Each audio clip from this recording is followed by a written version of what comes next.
Butter my bread and toast it good, because Public Enemies is finally out. You were so excited for it, then why are you reviewing it now when it came out on Wednesday? I was at camp this week. I've been at camps on and off for 3 weeks now, like days in between. I finally get to stay home for a while.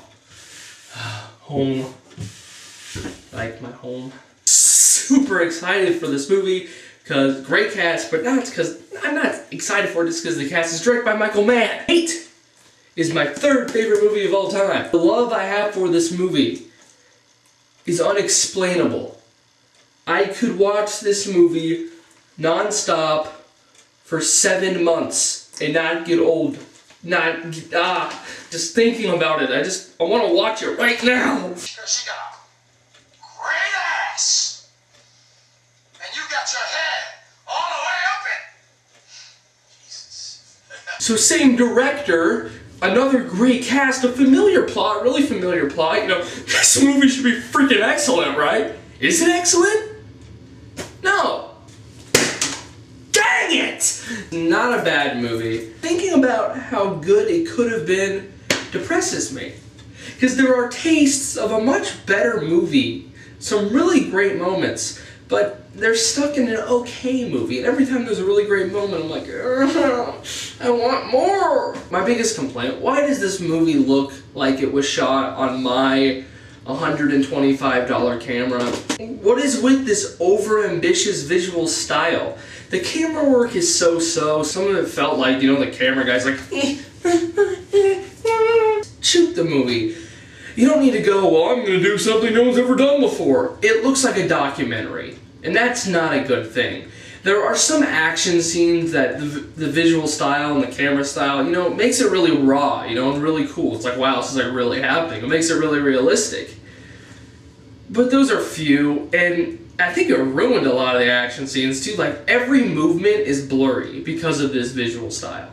And you really cannot, I was not expecting this. Like, I read something like, oh, they don't use actual cameras, they use this. Like something, I don't really know what it is. It's unnecessary. I did think it hurt the film a lot of the time. There is a scene in the courtroom. The camera, it makes it look, I felt like I was watching Judge Judy or something because of the camera. Visually, because of that, this movie, the style was just way over-ambitious, unnecessary.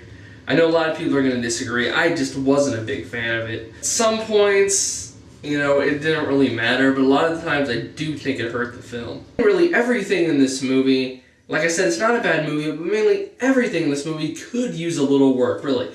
From the action, to the dialogue, to the pacing, to the narrative. There's some really high points, some really great moments with it, and there's also some moments where it really could use work. This movie is really similar to Heat. We got a good guy, we got a bad guy, and the whole movie follows them, you know, the good guy trying to get the bad guy. But this movie really doesn't study both characters. It's mainly just a character study of Johnny Depp, you know, John Dillinger, you know, it's a true story, and a lot of that stuff, you know, the movie basically ends, you know, John Dillinger robs banks because he likes money, and Christian Bale tries to stop him because it's his job. You know, it really doesn't give you much more than that. It's not a very deep film in any way. But I think when it becomes a good character study with the stuff with this girl, the love story involving the woman that's a very good actress, but I forgot her frickin' name. The stuff between that, some of the stuff I didn't like at all between that, but some of the stuff, you know, it really shows Johnny Depp's character, you know, really how he's desperate for affection. And I really like that. I love the last scene of this movie. I think it's excellent.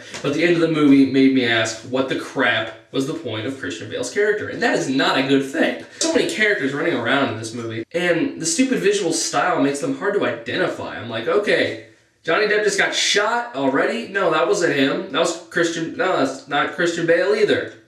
Who the crap's that guy? No lighting at all in this movie. Pacing eventually died. You know, this movie goes on forever, and I did grow weary after a while. Like, I like the last 10 minutes or so. There's some really dragging moments in this movie. It's an okay film, but it really doesn't cover much. It doesn't have a voice. Why these characters are doing this. You know, it doesn't really have any moral complexity on, you know, the good nature or the bad nature of people. It's just about a good guy trying to catch a bad guy. Now I've been comparing it to Heat because the similarities are ridiculous. I would go into detail, but that would be a spoiler. There are scenes in Heat I just pointed to the box that's on the floor. Scenes where it's like, it just goes so deep. You know, Macaulay, which is Robert De Niro's character, talks about why he steals, you know, why he's a criminal. And Al Pacino's character, Lieutenant Hannah, talks about, you know, all this. And it's just so complex. It really explores the lives of cops and criminals. There's some scenes I really liked. You know, there's some exciting stuff. You know, some of the action's pretty cool. But, you know, in the end, I think this film could have been a lot better. Just trying to stay too true to the memory of this Don John. Why can't I say his freaking name? Don Dillinger? John Dillinger. As a character study of just him alone, you know, it's alright, but, you know, these ads like trying to like, oh, it's an epic face-off between Christian Bale and Johnny Depp. That is not true. There was really no tension between them at all. There's about one scene, which is effective. I like that scene. But there's about 2 scenes total of them together. And when they come together, it's just so effective and so intense. The tension in this movie is not there.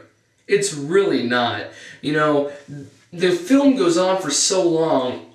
Every shootout and every scene of him being chased, you know, it's just another scene of him being chased. It eventually evolves into a pretty satisfying climax at the end.